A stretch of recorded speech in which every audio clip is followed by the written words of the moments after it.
আমাদের drum truck দিয়ে আজকে এক গাড়ি বালুর অর্ডার হয়েছে, আমার পাকশির বালু যমুনার যেটা দোকানদের থেকে আমার কাকায় গাড়িটা লোড করে নিয়ে এসে, আমি আর গাড়ির সাথে যাইনি। এই কারণে গাড়ির উপরে উঠটা দেখলাম যে বালুটা ঠিকঠাক আছে নি। বালু দেখা তো আমি অবাক, একদম সর্বোচ্চ মোটা বালু যেটা দাউদকান্দির ভিতরে আছে, পাকশির বালু একদম দানাগুলো হাতে ধরন যায়। বালিটাই লোড করে নিয়ে এসে 600 ফিট। আজকের এই পাকশির বালুটা যাইব ক্যান্টনমেন্ট দিয়ে দেবিদ্বার রোডের লক্ষ্মীপুরের ওই সাইডে। আপনাদের সাথে কথা বলতে বলতে গাড়ি নিয়ে চলে আসলাম ক্যান্টনমেন্ট। ভাই কিন্তু আমার ফেসবুকের ভিডিও দেখা আমার ফোন দিয়া দরদাম কইরা সর্বোচ্চ ভালো যে বালিটা, ওই বালিটাই অর্ডার। অপরিচিত প্রথমে একটু ভয় ভয় লাগছিল যে বালি নিব নি বা শিউর নেই বা যদি কোনো সমস্যা হয়। পরও কি করা, রিক্স নিয়ে নিলাম। এই যে দেন সিনজি, আর এই সিনজিওয়ালাকে দুঃখে আমরা বড় গাড়ি চালাই কোনো শান্তি নেই। আজকে কংসনগর স্ট্যান্ড পারে এত পরিমাণে জাম পড়ছে যেটা বলার বাইরে, একদম রেকর্ড করা জাম। কমসে কম 7 থেকে 8 কিলো পরিমাণে এই জাম, অনেকক্ষণ ধরে ধাক্কাইতেছি জাম।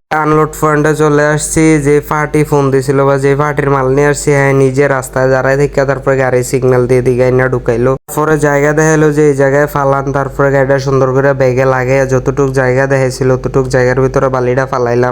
পরে ভাড়ার টাকা, বালির টাকা সবকিছুই পেড করে দিল। ভয় পাইছিলাম হয়তো ফেসবুকের তে ফোন দিছে, নাম্বার টাম্বার নিয়ে রিসিভ করে কিনা মারলা বা শিওর নি বা নিয়ে আবার ফোন টোন রিসিভ না করে, এরকম ভয় পাইছিলাম। কারণ আমাদের সাথে এরকম অহরহ অনেক ঘটনা ঘটছে যে পার্টি ফোন দিয়ে বালি টালি নিচ্ছে কিন্তু মাল রিসিভ করে না।